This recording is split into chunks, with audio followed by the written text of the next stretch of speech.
So this problem uses the remainder theorem and the factor theorem concepts. So before I start actually solving the problem, let's talk about the remainder and factor theorems. So if you take a polynomial in x, so this is of the form ax square or ax cube, let's say it's a third degree polynomial, plus bx square plus cx plus some constant d. Just an example. If you take this polynomial and divide by say x minus a, then you can do the long division, and at the end of it you'll end up getting a remainder and a quotient in terms of x on the top.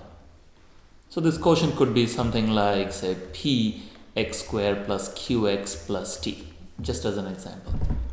So now I can rewrite this polynomial p of x as the divider x minus a multiplied by the quotient qx plus the remainder, which could be also in terms of x. Just to keep it simple, I'm calling it r.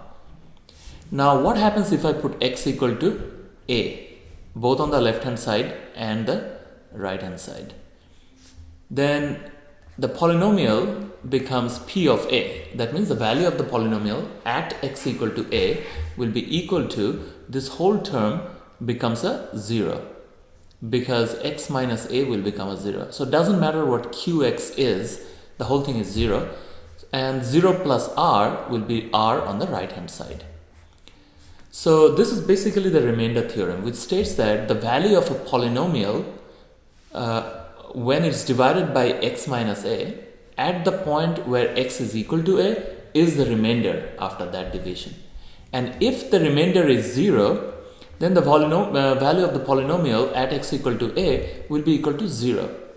In which case, x minus a is called a factor, because it divides p of x exactly without leaving any remainder.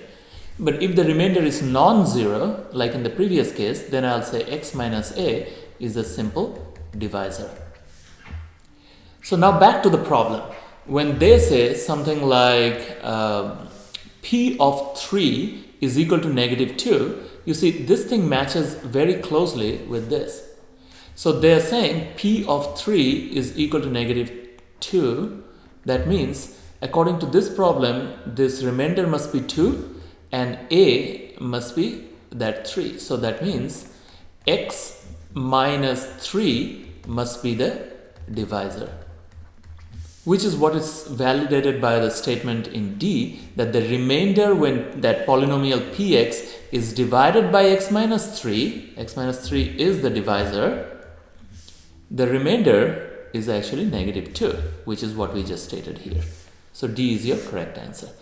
Now in case that x minus 3 is a factor, then they will say that the remainder when px is divided by x minus 3 is 0. The only difference between a factor and divisor is that the factor leaves a 0 remainder, whereas a divisor will leave a non-zero remainder, either a positive remainder or a negative remainder.